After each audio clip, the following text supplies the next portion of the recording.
நமஸ்தே. ஸ்ரீ அம்மா பகவான் சரணம். என் கணவர் பொதுத்துறை வங்கியில் வங்கி அதிகாரியாக இருந்தார்.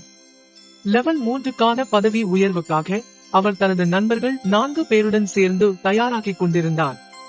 அவர் ஒரு சிறந்த மாணவர், திறமையானவர் மற்றும் அவரது பாடத்தில் ஆழ்ந்த அறிவை கொண்டவர். தேர்வுக்கு சக ஊழியர்களுக்கு உதவி செய்து வந்தார். அவர்கள் அனைவரும் எழுத்துத் தேர்வில் கலந்து கொண்டனர் மற்றும் அவர்களின் தேர்வு முடிவுகள் ஆச்சரியகரமாக இருந்தன. எனது கணவரால் எழுத்துத் தேர்வில் தகுதி பெற முடியவில்லை. அங்கு அவரது குழுவில் இருந்து பாடத்தில் ஆழ்ந்த அறிவு இல்லாத இருவர் தகுதி பெற்றனர். இடஒதுக்கீடு அடிப்படையில் கூடுதல் மதிப்பெண்கள் பெற்றிருந்தனர். என் கணவர் மிகவும் அதிர்ச்சியடைந்தார்.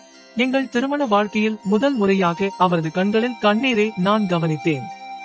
நான் அவருக்காக மனமுடைந்து போனேன். நான் ஸ்ரீ அம்மா பகவானின் கமல திருவடிகளில் சரணடைந்து பரீட்சைக்காக கடுமையாக உழைத்த என் கணவருக்கு நீதி வழங்குமாறு பிரார்த்தனை செய்தேன். அதற்காக எனது தெய்வீக பெற்றோருக்கு 7 நாட்கள் அவகாசம் கொடுத்தேன்.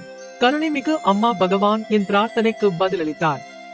திடீரென்று 2வது முறையாக எழுத்துத் தேர்வை நடத்துமாறும் அதில் திறமை அடிப்படையில் வேட்பாளர் தேர்ந்தெடுக்கப்படுவார் என்றும் வங்கி தெரிவித்தது. அந்த வங்கி வரலாற்றில் இப்படி ஒரு சம்பவம் நிகழ்ந்ததில்லை. என் கணவர் எழுத்துத் தேர்வில் கலந்து கொண்டு முழு மதிப்பெண்கள் பெற்றார். அவர் வாய்மொழி தேர்வில் மிகவும் சிறப்பாக செயல்பட்டு தேர்வானார்.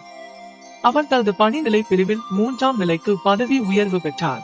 சில ஆண்டுகளுக்கு பிறகு அவர் ஸ்ரீ பகவானின் தனிப்பட்ட தரிசனத்திற்கு தனது தாயுடன் பொன் நகரத்திற்கு சென்றார். என் கணவர் பகவானை தரிசனம் செய்ததில் மட்டற்ற மகிழ்ச்சியடைந்தார். அவர் ஓய்வு பெறுவதற்கு முன் தனது பணிக்குழுவில் AGM நிலை வரை உயர வேண்டும் என்று ஸ்ரீ பகவானிடம் பிரார்த்தனை செய்தார். அதுவும் எங்கள் அன்பான இறைவனால் நிறைவேற்றப்பட்டது. எங்கள் வாழ்வில் இத்தகைய ஆசீர்வாதங்களை பொழிந்ததற்கும் மாபெரும் அற்புதங்களை செய்ததற்கும் பிரியமான அம்மா பகவானுக்கு நாங்கள் மிகவும் நன்றியுள்ளவர்களாக இருக்கிறோம். என்றென்றும் தங்களின் கமல போர் பாதங்களில். ஸ்ராவணி தாஸ், புவனேஸ்வர், ஒடிஷா.